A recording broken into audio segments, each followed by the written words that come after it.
Microphone रखी मैंने कहीं यहाँ पे। लग रहा है।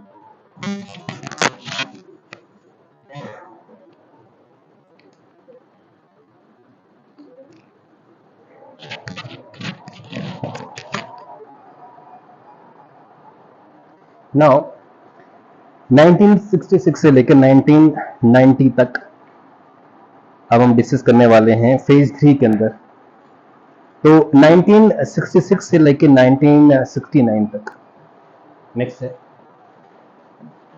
1966 से लेकर 1969 तक।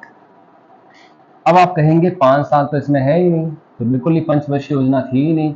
इस समय में जो भी फोर्थ आई थिंक हेडिंग आपकी, तो इसमें 3 एनुअल प्लान जारी किए गए थे। एनुअल प्लान्स जारी किए गए थे। एनुअल प्लान्स मीन जैसे हर साल, अब 5 साल की योजनाएं नहीं थी, अब एक साल की योजनाएं जो है वो चलाई गई थी। तो आइए डिस्कस करते हैं इसके अंदर। Since we were getting very less success, क्योंकि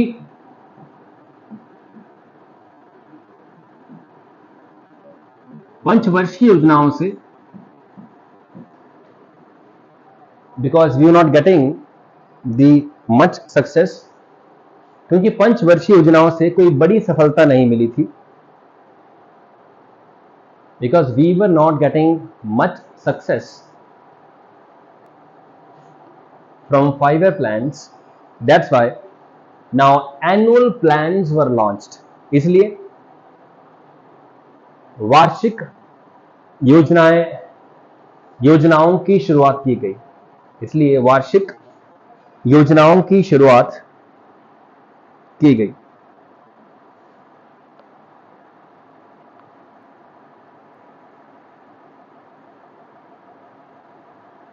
और इस समय नेक्स्ट वन लिखिएगा,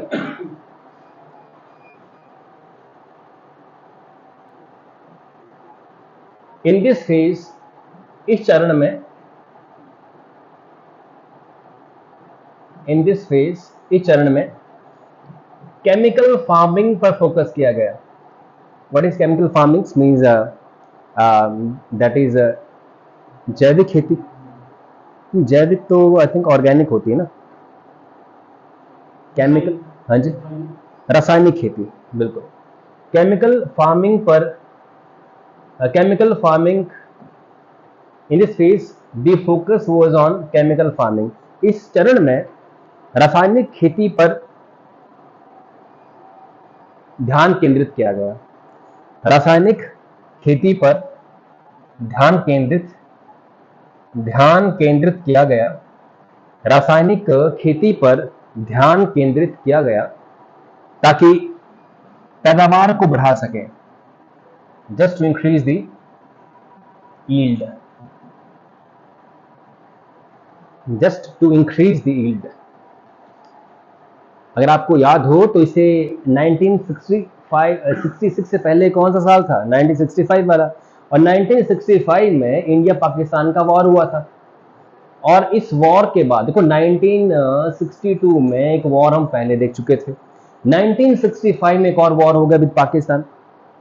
तो नेचुरली कोई भी वॉर जब होता है तो सरकार का जो खजाना होता है वो युद्ध के उपकरणों में ही खर्च हो जाता है, जिस कारण से देश में महंगाई बढ़ जाती है। और खाद्य उत्पादों में महंगाई इतनी बढ़ गई थी कि उस समय के प्रधानमंत्री, मैंने कल ही कहा था आपको, कि लाल बहादुर शास्त्री ने कहा था कि सभी लोग खेती करना स्टार्ट कर दीजिए। और दूसरी डिमांड उनकी ये थी कि सभी लोग दिन में एक टाइम खाना मत खाइए। तो ऐसी डिमांड कर रहा है देश का प्रधानमंत्री। अब देश के प्रधानमंत्री की बात कोई क्यों नहीं माने? जैसे आज अगर पीएम मोदी कुछ बोल दें कि दिन का एक टाइम खाना मत खाओ, आई डोंट थिंक ज्यादातर लोग उसे फॉलो करेंगे, क्योंकि लोगों को विश्वास ही नहीं आजकल सरकारों पर। आजकल की सरकारों पर लोगों को फेथ नहीं है। उनको लगता है कि पॉलिटिशियन मीन्स धोखेबाज, चोर, एटसेट्रा। डायनेक नहीं है। मैंने कह रहा पीएम मोदी, कोई भी आजकल का मुख्यमंत्री क्यों ना हो, वेदर इट्स मनमोहन सिंह और मोदी जी या कोई और भी आ जाए, पब्लिक को किसी पे फेथ कंप्लीटली नहीं है कि अपने बच्चों को भूखा रखेंगे जस्ट कि प्रधानमंत्री ने ऐसा कहा है। पंडित लाल बहादुर शास्त्री ने जब ये उन्होंने उपवास की बात कहनी थी पब्लिक को, तो उन्होंने अपने बच्चों से कहा एक दिन कि क्या आप लोग दिन में 1 टाइम खाना छोड़ सकते हैं? तो बच्चों ने कहा कि हाँ छोड़ सकते हैं। तो फिर उन्होंने तब अनाउंस किया था, उन्होंने वो बात पहले अपने घर पे अप्लाई करी थी कि क्या ये लोग 1 टाइम खाना ना खाकर रह सकते हैं क्या? तो जब उनके फैमिली ने कोऑपरेट किया तो जाके उन्होंने फिर पब्लिक को अनाउंस किया कि मैं आपसे रिक्वेस्ट करता हूं कि आप 1 टाइम खाना जो है वो ना खाएं। मैं खुद पे पहले उन्होंने अप्लाई किया। इसके बाद फिर जो है जब खेती करने की बात आई, तो आप खुद सोचिए, जो लोग बड़े रईस लोग थे या ऑफिसर्स लोग थे, उनको क्या जरूरत थी कि खेती करें? दाल या सब्जियां अगर महंगी हो रही हैं तो आम जनता के लिए महंगी हो रही हैं। जो बड़े ब्यूरोक्रेट हैं या पॉलिटिशियन हैं या बिजनेसमैन हैं, उनके लिए महंगाई क्या चीज होती है? कपिल शर्मा शो में किसी लेडी ने कहा, गृहिणी ने करीना कपूर को, कि क्या आप घर में कुकिंग करते हैं सैफ के लिए? अब गृहिणी लोग सोचते हैं कि जैसे हम करते हैं वैसे ही करती हो। तो उसने कहा कि हाँ करती हूँ, कुकिंग करती हूँ। तो उसने कहा बताओ टमाटर का दाम क्या है? पता ही नहीं है। प्याज का दाम क्या है? पता ही नहीं है। तो विच मीन जो लोग कुकिंग करते हैं वो जानते हैं कि कितनी चीज यूज करनी है। जैसे अभी टमाटर महंगे हैं तो ज्यादा लोग टमाटर कम यूज कर रहे हैं, और जो कुकिंग करता है वो जानता है कि मार्केट में दाम क्या मिल रहे हैं। उसे पता ही नहीं था। और पता क्यों हो, महंगाई सिर्फ आम जनता को फील होती है, रईस लोगों को फील नहीं होती कभी महंगाई। तो इसलिए रईसों को महंगाई फील ही नहीं हो रही थी, पर देश की आम जनता त्रस्त। तो उन्होंने कहा कि सभी खेती करिए। अब जो लोग अमीर थे खेती काहे करते? उन्हें क्या जरूरत थी? उनके पास पैसा बहुत था। तो एक दिन प्रधानमंत्री लाल बहादुर शास्त्री, जिनके पीएम आवास के बाहर लॉन, एक तरह का घास का मैदान होता है, तो सुबह कहते हैं कि 4 बजे दिल्ली में मतलब धुंध होती है, और जो पत्रकार लोग होते हैं ना वो सोते नहीं है, वो पीएम आवास के बाहर कैमरा लेकर हमेशा रेडी रहते हैं, ताकि जैसे पीएम उठ के बाहर आए तो कोई उनकी फोटो मिल जाए, सुबह पानी दे रहे हैं फूलों को, कोई फोटो मिल जाए उनकी, या किसी से मिल रहे हैं वो कोई फोटो मिल जाए सुबह डालने के लिए अखबार के अंदर। वो लोग हमेशा बाहर रहते हैं। तो उन्होंने क्या दर्ज किया रिकॉर्ड कि 4 बजे जब वो पीएम बाहर, वो सॉरी वो वहां पहुंचते हैं, पत्रकार लोग उनके आवास के बाहर, अभी अंधेरा जैसा था। तो कहते हैं थोड़ा सा अंधेरा जैसे ही छटा तो मालूम चला कि एक आदमी धोती पहनकर बैल लेकर और हल जोत रहा है अपने लॉन के अंदर। भाई आप खेत में हल जोतते हैं तो खेत आपके ऑलरेडी क्या होते हैं, नरम होते हैं ना। एक जिसमें घास उग चुकी है, जो कई सालों से लॉन है, मीन्स घास का एक मैदान चुगान जैसे है, तो चुगान पे खेती करना आसान बात है क्या? तो विच में उसने इतनी हिम्मत दिखाई उन्होंने कि पहले खुद पे एग्जाम्पल लिया। तो अर्ली मॉर्निंग सभी न्यूज़पेपर्स पे फोटो लगी प्रधानमंत्री की हल जोतते हुए अपने पीएम आवास के बाहर। तो इससे क्या मिलती है लोगों को? मोटिवेशन, कि जब पीएम ये कर सकता है तो हम किस खेत की मूली हैं। तो देश के सभी ऑफिसर्स, सभी ब्यूरोक्रेट या सभी बिजनेसमैन ने खेती करना स्टार्ट कर दिया था, और उसके बाद देश में पैदावार काफी बढ़ गई थी, और भुखमरी जो हुई थी हमें इन 3 सालों में, उससे हम बाहर आ गए थे। तो ऐसे होते देश के प्राइम मिनिस्टर, जो कि पहले खुद पे अप्लाई करते हैं फिर लोगों पर अप्लाई करते हैं। बहरहाल तो ये चीज यहां से है। नाउ 4th 5 ईयर प्लान की हम बात करेंगे। नेक्स्ट है 4th 5 ईयर प्लान, चौथी पंचवर्षीय योजना। चौथी पंचवर्षीय योजना की हम बात करेंगे तो ये 1969 से लेके 1974 तक चली थी, और ऑब्वियसली देश के प्रधानमंत्री थे इंदिरा गांधी।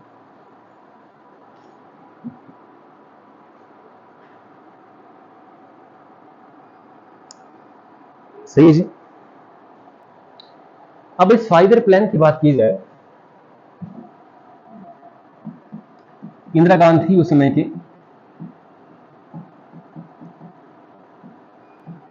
की प्रधानमंत्री इंदिरा गांधी थी। The prime minister of those times were the prime minister of those times was Indira Gandhi. और इंदिरा गांधी ने इस पंचवर्षीय योजना में सबसे बड़ा जो फोकस किया वो 1969 में था। 14 प्राइवेट बैंकों का का राष्ट्रीयकरण मीन्स 14 प्राइवेट बैंक्स वर नेशनलाइज्ड। इसका मतलब क्या है कि 14 प्राइवेट बैंकों को सरकार ने खरीद लिया था। तो 14 प्राइवेट बैंक क्या बन गए थे? सरकारी बैंक।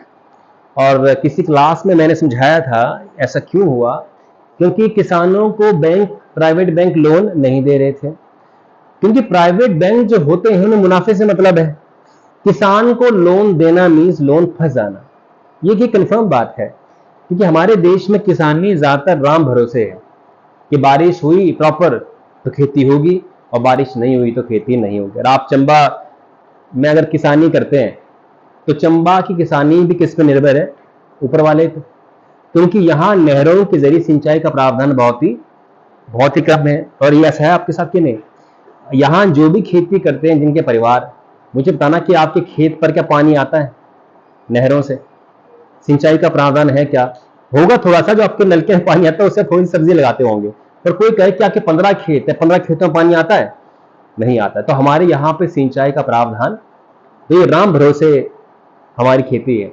और हम जानते हैं कि कई बार हम खेती कर देते हैं और 20 दिन बारिश नहीं होती और फसल चौपट 50% चौपट हो जाती है, 50%। तो उस साल लोग क्या बोलते हैं कि इस बार फसल बहुत ही। आप अपने परिवार वालों से पूछो, अगर आप खेती नहीं करते हैं तो उनसे पूछना कि पिछली बार प्रॉपर फसल कब हुई है, तो बोलेंगे कि कई साल पहले हुई थी। इस साल भी फसल कुछ वैसे वैसी थी, खराब थी, कम आई थी जो गेहूं की फसल थी। तो बोलने का अर्थ क्या है कि जब जो खेती है वो राम भरोसे है, बारिश प्रॉपर हो जाए समय पे तो खेती होगी, नहीं तो नहीं हो पाएगी। तो उस केस में एक किसान जब लोन लेगा तो लोन वापस करने के चांसेस उसके काफी कम होंगे, क्योंकि खेती रिस्की प्लॉट है कि नहीं? दैट इज वाई 14 प्राइवेट बैंकों का राष्ट्रीयकरण किया गया, ताकि ये बैंक जब सरकारी बन जाएंगे तो सरकारी बैंक का पर्पस मुनाफा कमाना नहीं होता, उसका पर्पस है लोगों को फायदा पहुंचाना। तो फिर वहां से आसानी से लोन उनको मिल जाएगा। लिखिए इसके अंदर ब्रैकेट में, बिकॉज दीज प्राइवेट बैंक्स, क्योंकि ये जो निजी बैंक थे, वो किसानों को लोन नहीं दे रहे थे। Because these private banks were not giving loan to the farmers, क्योंकि ये निजी बैंक किसानों को लोन नहीं दे रहे थे, इसलिए सरकार ने इनका राष्ट्रीयकरण कर दिया। दैट इज वाई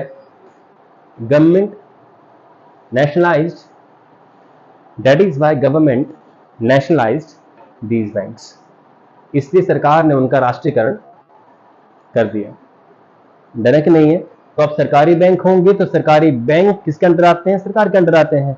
सरकार अब उनको ऑर्डर देगी कि सभी किसानों को लोन दे दो, ताकि खेती में किसानों को आसानी रहे।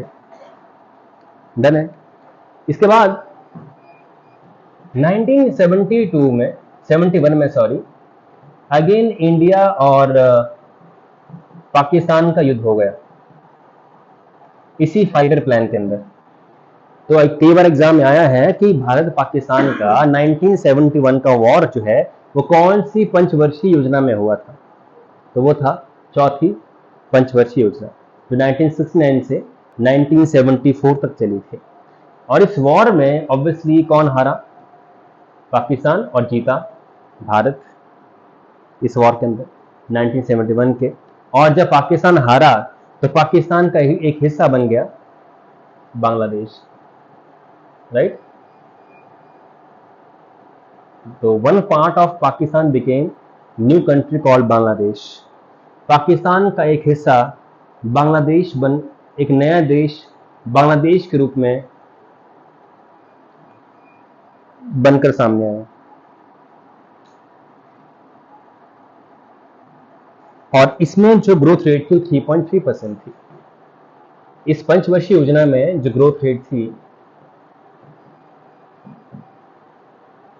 दैट वाज 3.3%, बस इतनी सी ग्रोथ रेट थी, राइट? 3.3%। आपको मैंने एक दिन समझाया भी था कि 1980 तक भारत की जो ग्रोथ रेट थी, इसे हिंदू ग्रोथ रेट क्यों कहते हैं? हिंदू ग्रोथ रेट क्यों कहते हैं? क्योंकि भारत में हिंदुओं की पॉपुलेशन ग्रोथ हर साल 3-3.5% ही रहती थी, और देश की इकोनॉमिक ग्रोथ भी क्या रह रही थी, 3 से 3.5% के बीच में। तो इसलिए बोल दिया कि हिंदू ग्रोथ रेट, कई बार एग्जाम में आता है। अब नेक्स्ट 5 ईयर प्लान 1974 से 1979 तक। Now fifth 5 year plan,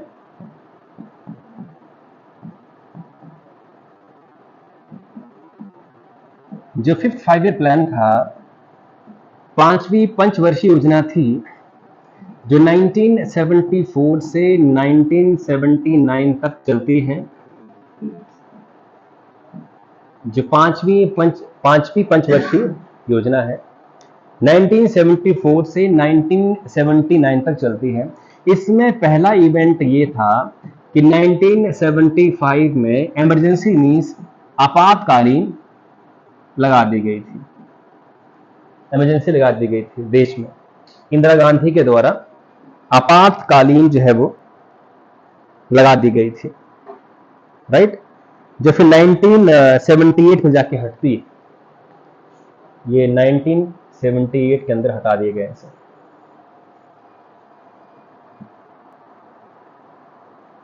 now इस 5 ईयर प्लान का मेन ऑब्जेक्टिव, मैंने मुख्य उद्देश्य क्या था, मेन ऑब्जेक्टिव या मुख्य उद्देश्य था गरीबी हटाओ। इंदिरा गांधी ने गरीबी हटाओ का नारा दिया था, स्लोगन दिया था देश के लोगों को, वेरी वेरी इंपॉर्टेंट। कौन से पंचवर्षीय योजना में, पांचवी पंचवर्षीय योजना में गरीबी हटाओ का नारा दिया था। तो ये बड़ा फेमस है, गरीबी हटाओ मीन्स इंदिरा गांधी का उद्देश्य था कि देश में जो गरीबी है वो कम करनी है। और ये बात सही भी है कि इंदिरा गांधी के समय विमेन एम्पावरमेंट पे काफी फोकस किया गया था।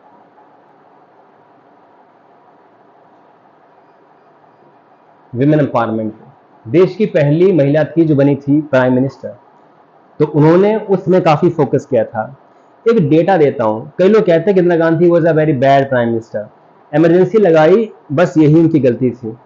अगर इमरजेंसी ना लगती तो she was one of the best prime minister. जो काम उन्होंने किए थे that was amazing. For example, उस समय देश की 28% महिलाएं जॉब करती थी। नहीं, देश की टोटल वर्कफोर्स का, workforce means what is workforce, जो लोग काम करते हैं, तो कहीं भी काम महिला और पुरुष दोनों करते हैं, तो टोटल वर्कफोर्स का 28% क्या थी, महिलाएं थी। वर्कफोर्स का 28% महिलाएं थी। मतलब किसी कंपनी में अगर मान लो 100 लोग काम कर रहे हैं तो उसमें 28 कौन है, महिलाएं। और आज 2023 तक हम देखें, हम काफी डेवलप्ड हुए हैं, हाँ हुए हैं डेवलप्ड, पर आज वर्कफोर्स में, टोटल वर्कफोर्स में कितने % महिलाएं हैं, तो मात्र 25%। तो ये शो करता है कि इंदिरा गांधी के समय पे महिलाओं की पार्टिसिपेशन काम में ज्यादा थी, वर्कफोर्स में ज्यादा थी, उसके मुकाबले आज कम है। और उनकी काफी अचीवमेंट्स हैं, बट वही बात है कि हम उसे फिलहाल डिस्कस नहीं करेंगे। बहुत अचीवमेंट हुई उनकी, बस एक गलती उनसे हो गई है, दैट इज इमरजेंसी उनका लगा देना। और इमरजेंसी आप जानते हैं जब भी लगाई जाती है तो लोगों पर काफी जुल्म होते हैं, काफी जुल्म होते हैं। आप सरकार को क्रिटिसाइज नहीं कर सकते हैं, आप सरकार के खिलाफ कुछ भी बोल नहीं सकते हैं। और एक दिन मैंने कहा था कि एक शायर थे जो दिल्ली में मुशायरा कर रहे थे, और उन्होंने मुशायरा करते समय, शायरी करते समय बीच में से मजाक में बोल दिया कि सरकार चोर है। मात्र इतनी बात बोलने पर उन्हें सुबह पुलिस गिरफ्तार करने आ जाती है कि आपने कल जलसे में कहा कि सरकार चोर है। तो उन्हें जब थाने लेके जाया जाता है और उन पर कार्रवाई करने की बात आती है तो थानेदार उनको कहता है कि भाई तुमने कल मुशायरे में ऐसा कहा क्या कि सरकार चोर है, क्योंकि ये बात बोलना मीन्स तुम्हें जेल में डाल दिया जाएगा। आप सरकार के खिलाफ कोई बात नहीं कह सकते हैं ड्यूरिंग इमरजेंसी, कानून होते हैं उस समय के लगे हुए। तो उन्होंने कहा कि हाँ, ये मैंने कहा कि सरकार चोर है, मैं मानता हूं, पर मैंने ये नहीं कहा कि भारत की सरकार चोर है। तो उन्होंने कहा सरकार चोर कहीं की भी हो सकती है, वो ब्रिटेन की हो सकती है, अमेरिका की हो सकती है, पाकिस्तान की हो सकती है, मैंने कब कहा कि भारत की सरकार चोर है। तो थानेदार मुस्कुराता और कहता है कि आप हमें बेवकूफ समझते हैं कि हमें नहीं मालूम कि कहां की सरकार चोर है। तो ये एक ऐसा संवाद था जिसमें ये क्लियर था सबको कि क्या हो रहा है देश के अंदर। तो चूंकि सब अपनी ड्यूटी के अंडर मजबूर थे कि उन्हें गिरफ्तार किया जा रहा है थानेदार के द्वारा, तो थानेदार ने उनको फिर छोड़ दिया कि चलो जाओ, कोई बात नहीं। पर ये शो करता है कि इमरजेंसी में मात्र इतनी बात भी बोलना कि सरकार क्या है, चोर, आपको पुलिस गिरफ्तार करने आ रही है, मात्र इतनी बात बोलने पर। तो ये होता है ब्लैक डे ऑफ इमरजेंसी, जहां आपके पास अधिकार लगभग खत्म हो जाते हैं। Is it true not?